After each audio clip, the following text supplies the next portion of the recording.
Lesson 6.1, we're looking at understanding percents. So on page 335, Tom made a vegetable pizza and a pepperoni pizza. He cut the vegetable pizza into 5 equal slices and the pepperoni pizza into 10 equal slices. Tom's friends ate 2 slices of vegetable pizza and 4 slices of pepperoni pizza. So what they want us to do here in the middle of the page, they want us to draw lines on the rectangles to represent the equal slices which each pizza was cut. So for the vegetable pizza, that was cut into 5 equal slices. So ideally these are exactly even. It's probably not going to be perfect here, but 5 slices there. And then the pepperoni pizza was cut into 10 equal slices. And you got a couple options for that. For the 10 slices, if you want to, you can just do 10 slices, make them all vertical to split it up 10 ways. Or another way you can do it is to do 5 slices and then cut those in half horizontally. Either way is fine. But that gives us the 10 pepperoni slices. And then it says they ate 2 slices of vegetable pizza. So 2 slices of vegetable pizza and 4 slices of pepperoni pizza.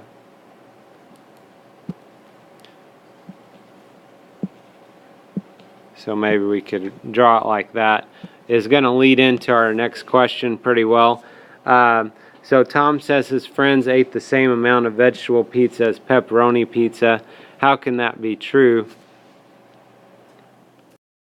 So basically what this boils down to is that the vegetable pizza slices are bigger, pepperoni pizza slices are smaller. So a couple ways you could look. One way would be if we undo our cut that goes horizontally on the pepperoni pizza, undo that red line. If you take that out, you can see those would be the same.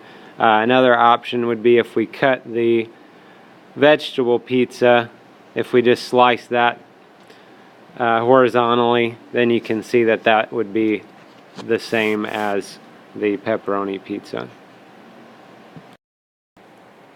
We look at example 1. We're talking about percents. So first of all, if we start with our definition here, we can say that a percent is like a number out of 100. So a number out of 100, if you take the word percent, if you break it down, you have per cent. Cent has to do with 100. For example, 100 cents in a dollar, 100 years in a century. 100 legs on a centipede, they say. I've not had a chance to be able to count those, but we'll take their word for it. So if you look at this on example 1, it says what percent of people prefer bright white toothpaste. So on the little clipboard there, you can see 7 out of 10 people prefer bright white toothpaste. That's 7 out of 10. We want a percent, so a number out of 100 is what we're looking for. So one way we could do this would be to use a grid. Now, obviously, to start with, we had 7/10. So if you can imagine for a minute, imagine that we just have these black lines that I'm drawing on this square, and we don't have the lines going across, okay? So if we just have these drawn like this, we could see 7 out of the 10 columns are filled in, and then we could come back like the book did and draw these horizontal lines and actually split it up into 100, and you could see 7 out of 10. You split it into smaller pieces is the same as 70 out of 100, and 70 out of 100, a number out of 100 is a percent, so 70 out of 100 means 70%. Another way the book talks about is using number lines. If you want to use number lines, if that's helpful, that's fine. I'm more of a proportion person.